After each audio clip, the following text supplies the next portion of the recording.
All right, welcome to another edition of Dolphins In Depth, the Miami Herald podcast, brought to you by the Miami Herald.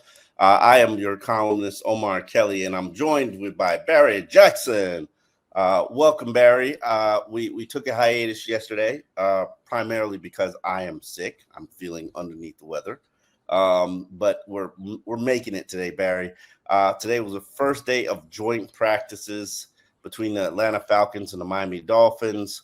What were your impressions of the session outside of the fight?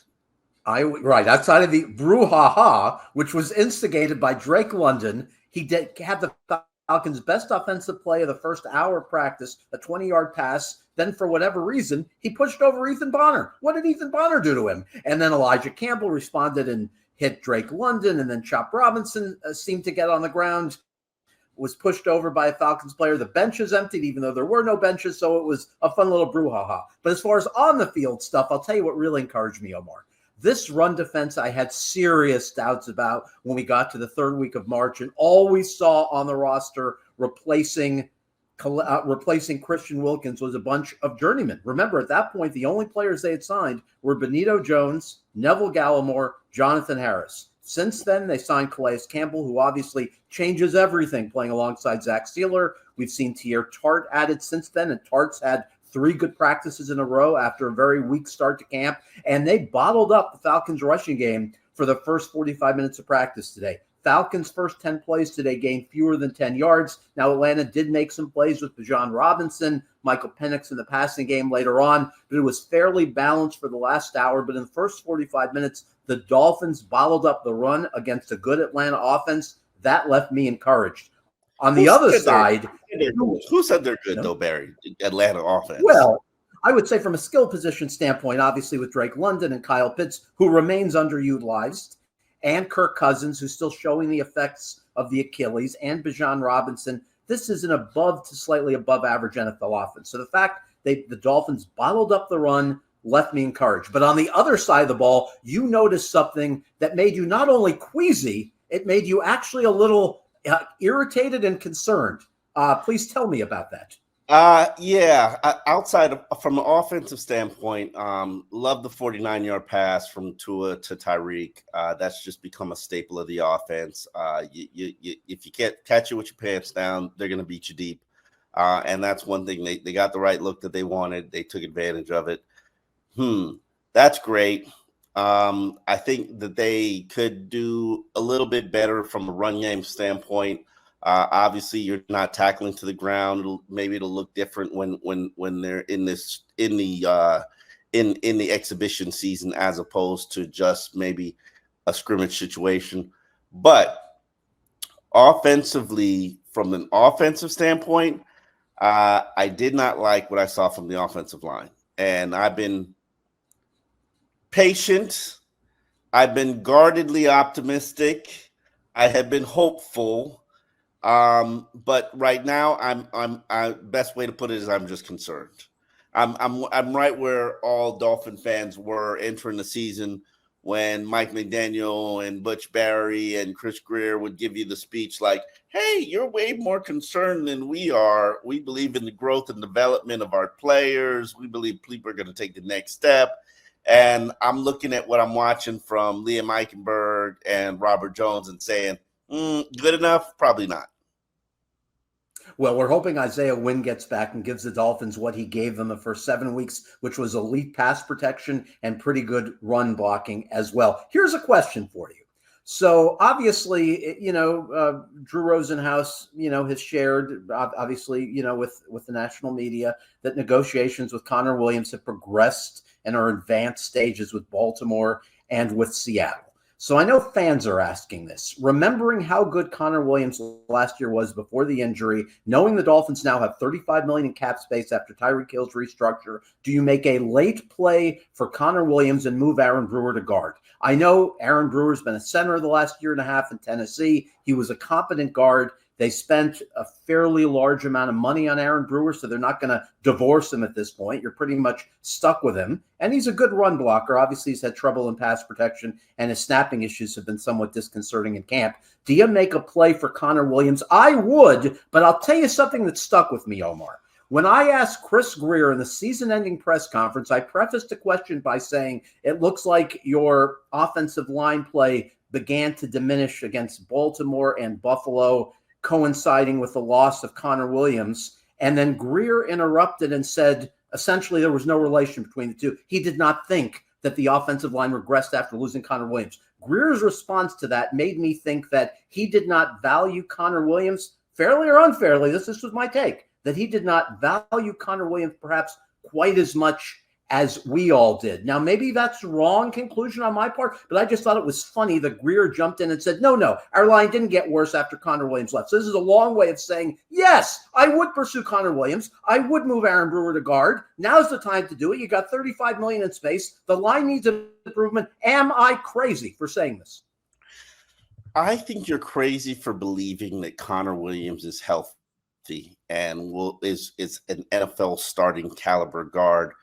I think, 8 months into rehabilitation of an ACL that he suffered in December. I like Drew. I know Drew is not a liar. I think this is a little bit of a salesman's job, and Drew's a very good salesman. I would need to see Connor Williams just absolutely go through some grueling rehab workout to believe that he is healthy enough to become an NFL starter 8 months into a regular season. I think if Seattle saw it and liked it, they would have signed it. And here we are. He's still out of work, still looking for a job. And I don't necessarily know if he's the answer. Now, do I know what the answer is? I don't know. I don't know what really upsets me. I think Rob Jones can get the job done. I would like to tell you I have confidence in Liam Eichenberg, but I saw him on the floor a little bit too much for my personal taste today. Be honest with you, and just sheer honesty, he looked like a guy who was scared and played like a guy who was scared. And considering you are basically at the verge of your NFL career being determined whether you're a starter or a backup, this is it. You got to play with an unleashed, reckless abandonment. You could probably play another 8 years in the NFL as a backup, as an interior journeyman, combo center guard. But this is your chance to be a starter, and I'm not necessarily seeing the hunger in from his play, and maybe that changes when the action changes and he can play with a reckless abandonment. I don't know, Barry. I'm getting that feeling all over again where I'm starting to lose confidence in Liam, and I don't like it. It doesn't make me feel comfortable. And the problem that I do have is that it doesn't seem like there's a plan B. What is plan B? Might have been Jack Driscoll. Yeah, Omar, plan B might have been Jack Driscoll. Yeah. He's been one of the bigger disappointments of camp. He has not done anything to seize the right guard job. And also, as a backup center, he seems clearly miscast. There have been snap problems repeatedly. It's been a debacle with him at center. Eichenberg has to be your backup center unless you sign someone. Quisenberry, they worked out yesterday. Scott Quisenberry, so he has center experience. But, yeah, Driscoll to me has been a big disappointment. I don't have any doubt that against mediocre teams, Rob Jones and Liam Eichenberg are good enough, Omar. The question to me is against elite defenses. Okay. Yes, against mediocre teams. The question is against elite defenses, the type of teams you will see in the playoffs. If you are who you say you are Liam Eichenberg and Rob Jones going to be good enough against Baltimore's front? Are they going to be good enough against Kansas City's front? Even against Cleveland? Those types of powerful lines, are you good enough at guard? Tennessee. That is where I think it's a little dubious at this point. So do you hope that a frontline guard shakes free from a team, not by release, but in the trade market? If there's a guard who's pushing for a contract, who's clearly a really good NFL guard who's earning in the $6 to $8 million range, do you use some of your cap space and a draft pick, be it a fifth rounder or whatever, to go get this guy? A case can be made. I think it has to be made. And here's the point that I'm trying to make. And while I do have confidence in Butch Barry, and I do know that the line could look completely different with a Teron Armstead on it, because when you have Teron Armstead, you could swing everything else in every other direction. And maybe it takes another step up with Isaiah Wynn, even though I don't have any confidence that he's going to be ready for the start of the season. outside, I don't have confidence in all three of the interior spots. Like I have more confidence in Patrick Paul, playing left tackle, and I think that's the only position that he could play, than I have in any of the interior spots. I like what I've seen from him. I like the progression that I've seen on a consistent basis. I think he'll be ready for the start, but I just don't have any confidence in the interior right now. And the vision is for Aaron Brewer to be the second level guy who mows people down in the run game. Right now, I don't see anybody holding it down so he can go to get to the second level. I don't see anybody picking up a defensive tackle and taking him on a ride. It's just, and I'd like to sit here. I was having this conversation with Travis Winfield when, we were privately talking about what we saw at practice, joint practice, and, hey, put Winfield out there, but he was basically like, yeah, they'll scheme it up to mask the deficiencies and mask how mediocre they are. I don't want that as an offense. I don't want Tua to be every minute he's on his third step in the drop back and the ball has to come out because you can't trust your line. They put themselves in this predicament because of this. You have 4 players who are in the top 4 in the league in pay in their position, with Ramsey and Chubb, and actually 5, Hill, Waddle, Tua. So when you're paying that much to the top of your roster, you're going to have to save money somewhere. And for the Dolphins, the saving money is at guard, where they have low-priced players throughout the roster, and at center, where Brewer is decently paid, but he's not one of the highest-paid centers in the league. So this is where they've chosen to save money by not re-signing Rob Hunt. And, you have to make tough decisions like this. Will it come back and bite them? It certainly could. But this is where you have to be able to draft well in the middle rounds at guard and center. And going back a quarter century, long before Chris Grier arrived, the Dolphins simply cannot find long-term starting interior linemen rounds 3 through 7. It's been an Achilles heel for this organization through many, many regimes. And the Patriots, during the Brady years, had success finding later round starting offensive linemen. Not after, but that's not fair because they had Tom Brady, who had probably the best pocket presence in the NFL, quickest trigger. It's you put anybody there and they will be okay. Plus, they were a run team, and people don't really give that much credence, but they were a run team during the Brady era. But this is a run team. Hopefully, they can run. Maybe Tua's pocket presence and quick trigger can mask some of this, and that's truly where we are. We're just crossing our fingers, hoping and praying that somehow Tua can make it look okay. And I'm scared to death on 3rd and 1 and 3rd and 2. Dolphins were among the worst in the league when they ran the ball on 3rd and 1, 50% range, 3rd and 2. They weren't very good in that. That's why they threw so often, because they saw heavy boxes. McDaniel said, I'm not sure we can run the ball successfully. We're not really a power running team, even though we'd like to think that we are. And that still worries me, especially without Rob Hunt and Connor Williams now. I would at least bring Connor Williams into the building, see how he looks physically, run him through some drills.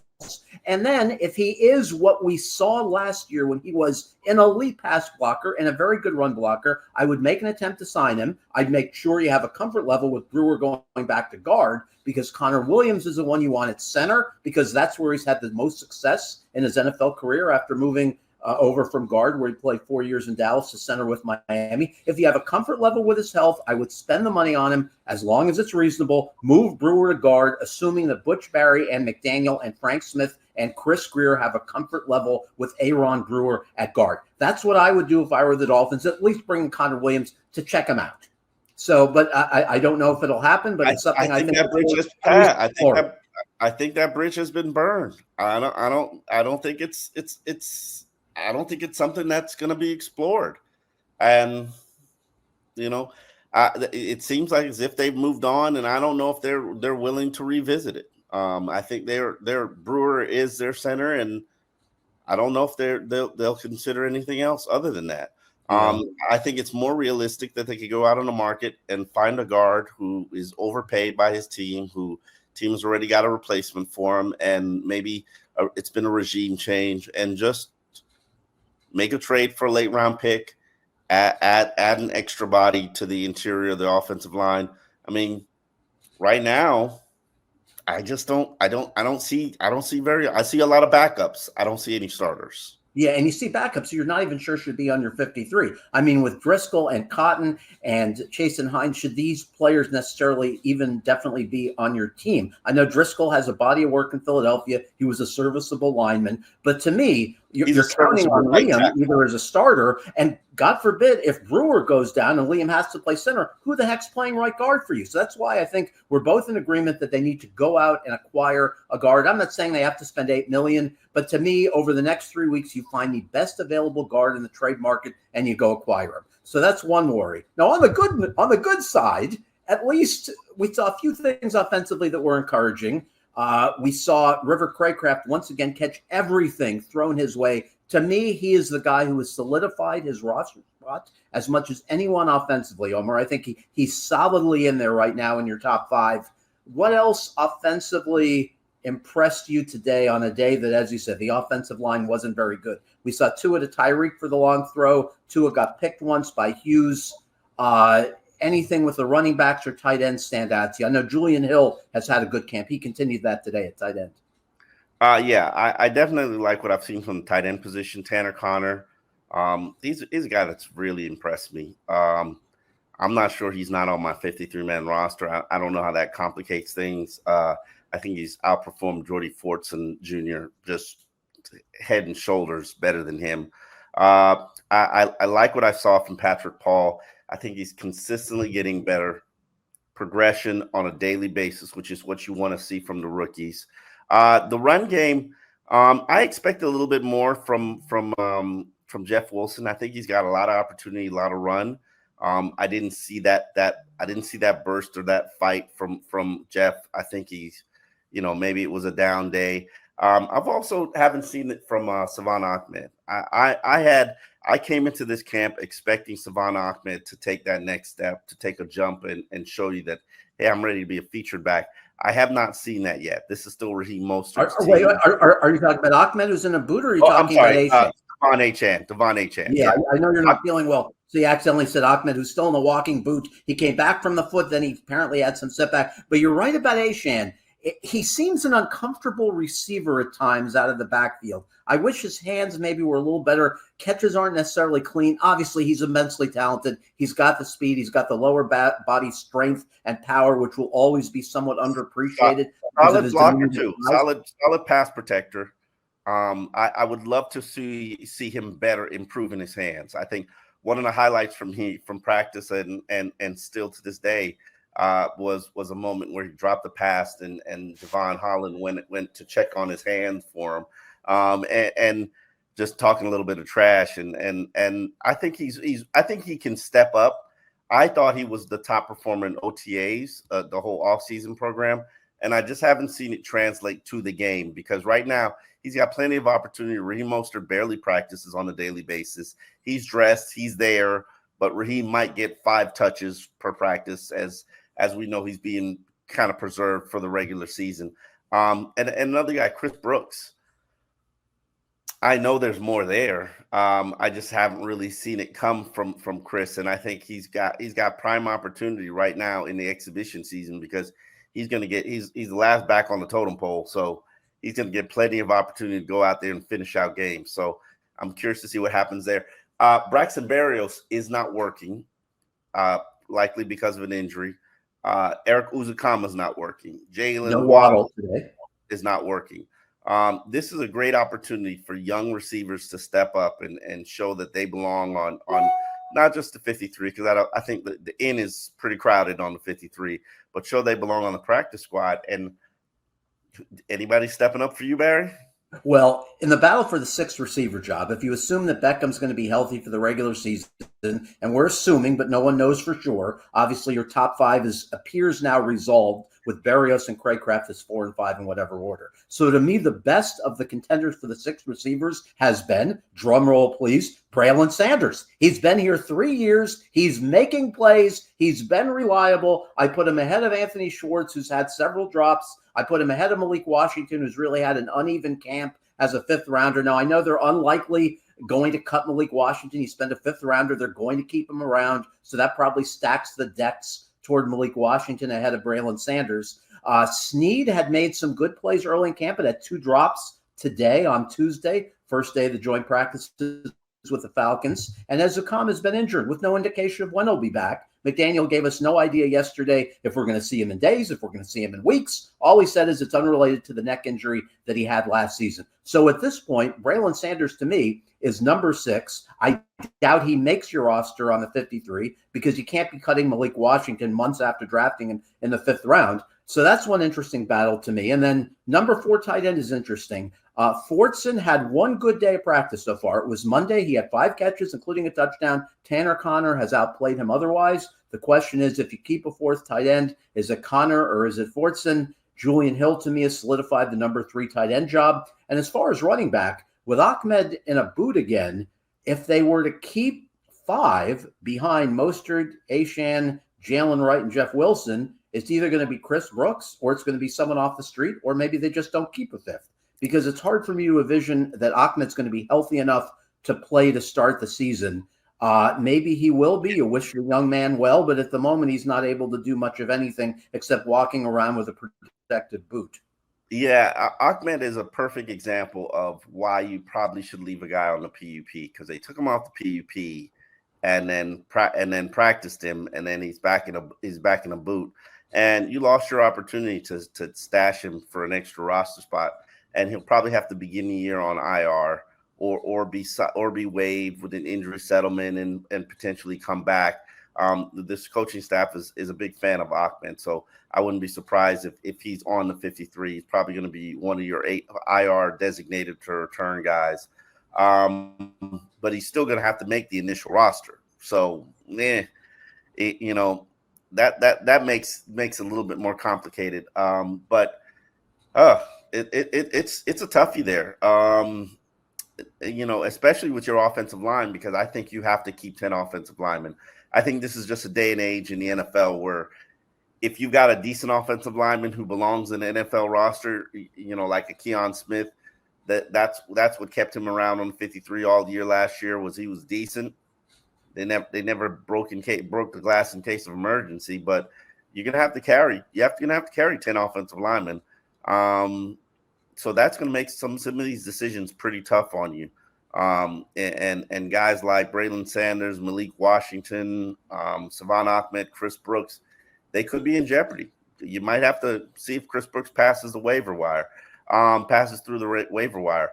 Let's address a little bit about the defense. Right now, when you look at this defense, they seem relatively thin at inside linebacker from the standpoint you're going without Anthony Walker. David Long is coming back from knee injury. Jordan Brooks is rehabbing something. And I think that's it. And that leaves you pretty much with, some David Long, some Duke Riley. And Jordan Poyer at safety. Oh, yeah. Forgot about Jordan Poyer. How many days is he not practicing? Yeah, Poyer at safety, and obviously, Chubb and Phillips. Yeah. Now, on the inside linebacker thing, I will say this. With Brooks and Walker, McDaniel has said he expects him back sooner than later, so it doesn't look like either one is going to be a long-term thing. David Long has been really good. The first few days. This is going to linger. This is something that's probably going to linger all season. Let's be real. Yeah, and Walker obviously has battled injuries the last 3 years of his career. With David Long, I've been really encouraged. We know he's really good against the run. He's flashed against the run the entire camp. His pass coverage has been better in this camp. He's made several plays on the ball, and let's hope this is something that continues into the regular season, because last year, if you believe Pro Football Focus, he was best in the league among inside linebackers against the run, but one of the worst against the pass. So far, he's been better against the pass. That's encouraged me. Tyndall made a couple of plays on Saturday. Wasn't a huge factor today against Atlanta. Zeke Vandenberg's had some moments. You have your 4 inside linebackers when they're healthy, with Duke Riley being your 4th. Riley wore the orange jersey today, which is bestowed on the player, as many of you know, who was best in the previous day's practice. He's had a good camp. So I'm okay at inside linebacker. Quentin Bell made another play today, as he always seems to in this camp. So I think with he and Ogba and Chop Robinson, I think they're in decent shape at outside linebacker. Here was something interesting with Chop today. I wanted your thoughts on this. We're pointing this out because the Dolphins website tweeted this, or we would not report this, because this is normally stuff that's top secret. But Chop Robinson lined up inside today, and he got to the quarterback. Can't remember if it was Cousins or Penix. So you're going to see Chop Robinson probably utilized all over in Weaver's defense. And when you line him up inside, obviously with his speed and his first step, he's going to get by one of those lumbering interior linemen at times. What have you seen from Chop the last few days that has you encouraged? Oh, exactly what you speak of. I envisioned even before even when they drafted him, I envisioned him as an elephant player. They call it the elephant because it's elephant in the room, where he moves around and picks where he's going to pass rush. So he's not designated to, oh, I'm outside the tackle, oh, I'm in the A gap, or I'm in the B gap. No, he walks around, he's unaccounted for, and he just decides where he's going to cherry pick and rush the quarterback. And I see him shooting gaps, and when he shoots gaps, he is at his best. He can go and get around the edge, and a polished, established tackle can just push him out of the play. But when he shoots a gap, he's so quick at the get off that's really what he's going to be doing on third downs. And I don't think that's a surprise to anybody in the NFL, because it's what he did at Penn State. It's what he does best in the NFL.